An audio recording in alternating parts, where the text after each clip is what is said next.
Bonsoir tout le monde, ici Monsieur Cacahuète et Zou.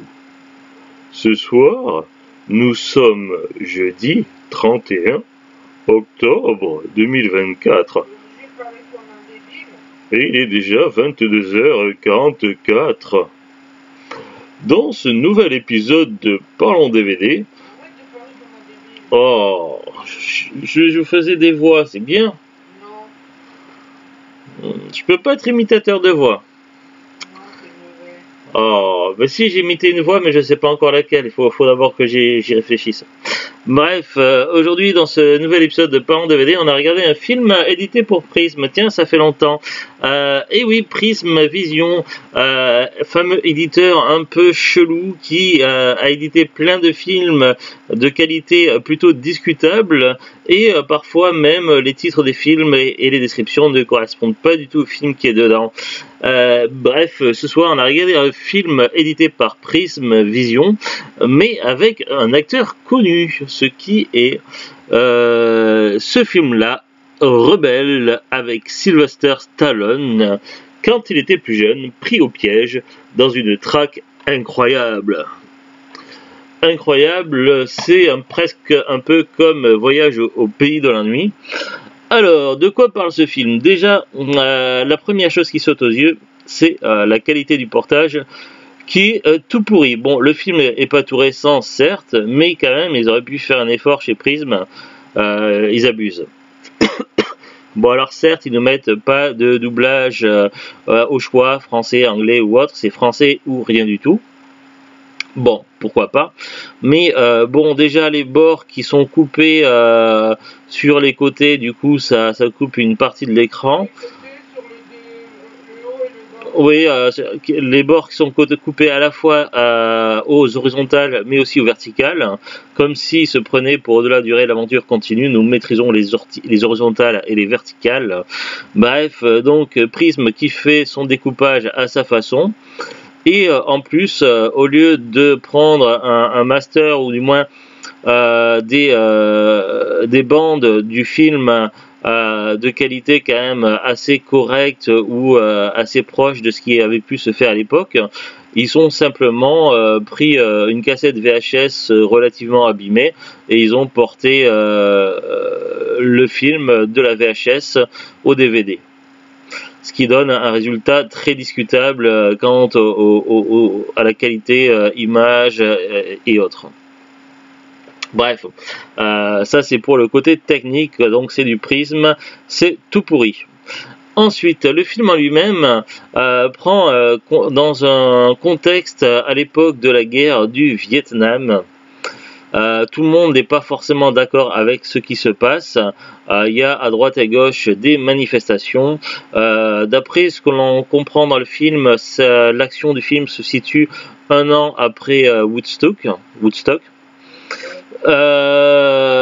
Il y a des gens qui sont encore en mode flower power et il y a des gens qui sont en mode manifestation.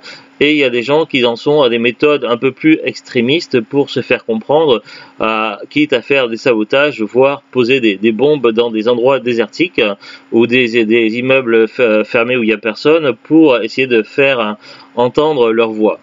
Bref, c'est un peu de ça que va parler le sujet du film. Alors, le film va être centré sur un groupe de rebelles qui ont un objectif assez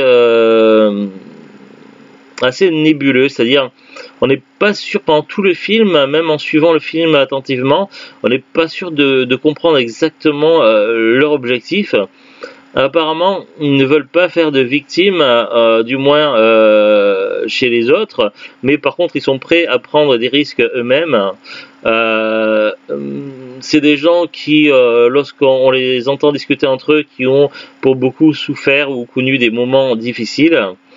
Des gens qui sont en période de rébellion et qui vont se réunir. Donc ils ont pas de chef eux-mêmes, ils sont chacun indépendants, mais ils se réunissent en groupe pour essayer de monter un coup.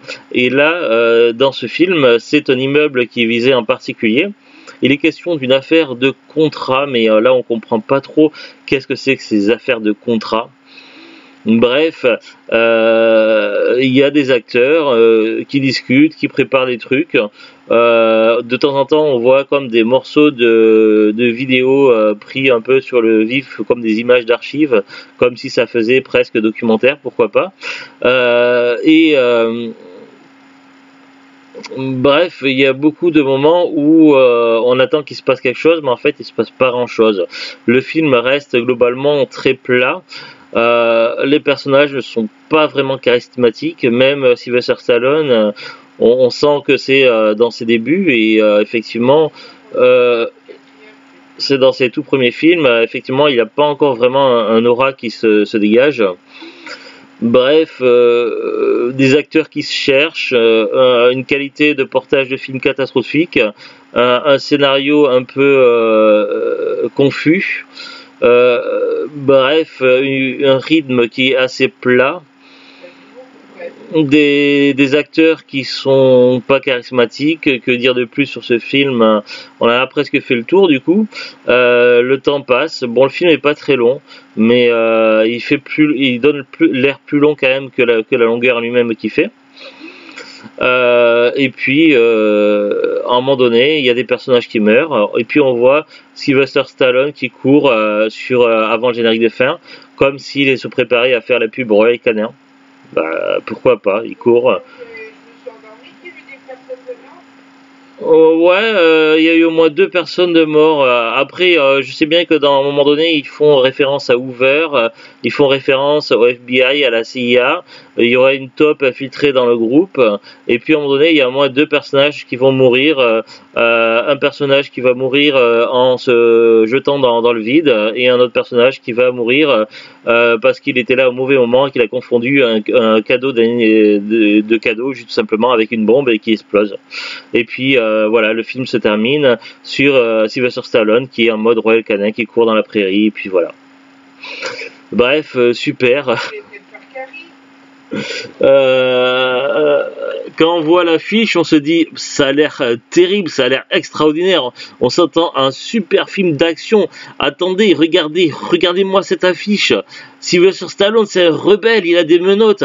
Il va exploser ses menottes, il va tout casser, il va bander ses muscles. Eh ben non, cette affiche, c'est très trompeur. En fait, non, c'est juste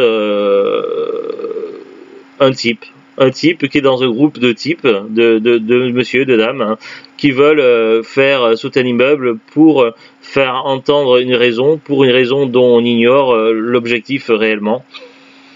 Bref, voilà, c'est un film. C'est un film qu'on avait dû acheter dans un magasin de cash, je pense, et c'est un film qu'on ne gardera pas dans la collection parce qu'on a déjà beaucoup trop de DVD, et du coup, voilà, donc c'est un film qui restera pas dans la collection. Non, ben c'est parce que j'aime bien l'acteur Sylvester Stallone, et du coup, comme je l'ai trouvé pas cher dans les prismes, dans les bacs à prismes, du coup, je l'ai acheté et je me suis dit, cool, ça va te permettre de découvrir un Sylvester Stallone que je connais pas. Ouais, j'ai encore plein de DVD prismes dans la collection à voir ce que ça donne. Mais voilà, donc du coup, je m'étais dit que ça pourrait être cool, et puis en fait, non, ça ne l'est pas. Donc vous voyez, là, on voit le logo prisme, et puis derrière, ça se présente comme ceci. On va quand même lire le scénario derrière, allez, soyons fous. Pris au piège dans une traque incroyable. Ah bon? Jerry Savage est prêt à tout pour son idéal. Il se trouve mêlé aux activités d'un dangereux groupe de terroristes qui projette de faire sauter un building en plein centre de Manhattan. Mais le FBI sont au courant et traquent les membres de l'organisation dont Jerry fait partie. Ce film nous permet de découvrir Sylvester Stallone, Rocky, Rambo, Over the Top, Demolition Man, Judge Dredd. Un acteur de talent dans un rôle parfaitement adapté. Ouais. Voilà. Durée 1h45. Bref, que dire si ce n'est déception. Même pour quelqu'un qui collectionne et qui fait le full set Sylvester Stallone, je déconseille ce film. Allez, on va voir maintenant la fiche Wikipédia. C'est parti.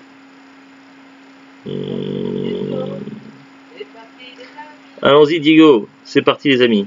Je croyais avoir appuyé sur le moteur de recherche. Pourquoi ça s'ouvre pas? Ça rame un peu. Bon, ben on va attendre un petit peu. Qu'est-ce qu'on peut dire en attendant? Bonjour, bonjour. Il fait beau. On est là. Toc, toc. Ah, ça y est, ça s'est ouvert. Très bien. Alors, Rebelle en anglais, No Place to Hide. Film réalisé par Robert Alan Schnitzer, sorti en 1973. Société de production Galaxy Film. Quand on lit ça, on a tout lu. Que dire de plus? Sorti en 1973.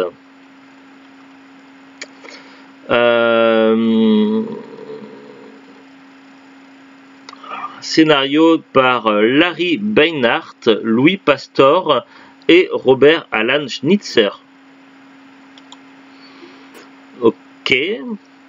Genre thriller. Ah bon? Date de sortie en salle. En septembre 1973 à l'Atlanta International Film Festival. Puis au cinéma en 1974. Il est ressorti après en 1980.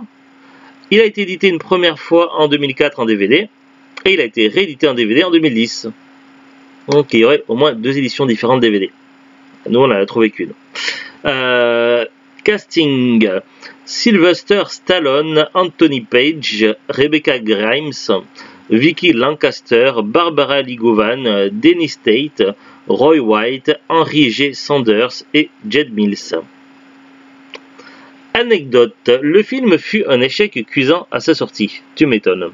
Il est ressorti en salle en 1980 avec un nouveau montage mettant plus en avant le personnage de Jerry Savage, exploitant ainsi la popularité de Sylvester Stallone, devenu entre-temps une star grâce à Rocky.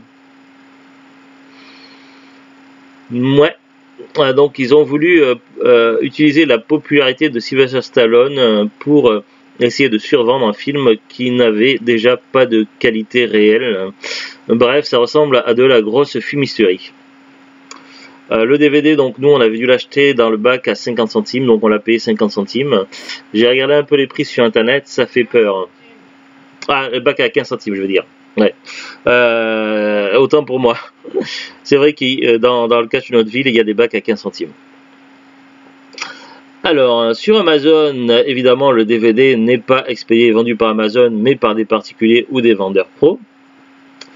Pour le prix de 7,27 €. C'est déjà 7 € trop cher. Bref, donc on ferme tout de suite Amazon. Et on va sur Rakuten. Généralement, sur Rakuten, ils ont des prix un peu plus corrects que sur Amazon, généralement. Mais c'est pas toujours le cas.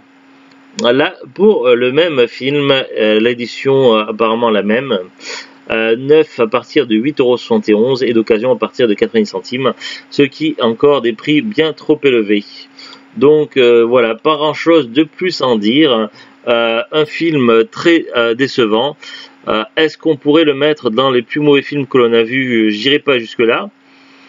Le film en lui-même, il n'est pas intéressant, mais il n'est pas mauvais. Il n'est pas bon, il n'est pas mauvais, il est juste... il est quand même chiant. Mais voilà, on a vu des films qui étaient vraiment très très mauvais et très très nuls. On n'ira pas jusqu'à le classer dans ce type de catégorie de film, mais quand même c'est un film très décevant, qui aurait pu être intéressant, mais ce n'est pas le cas.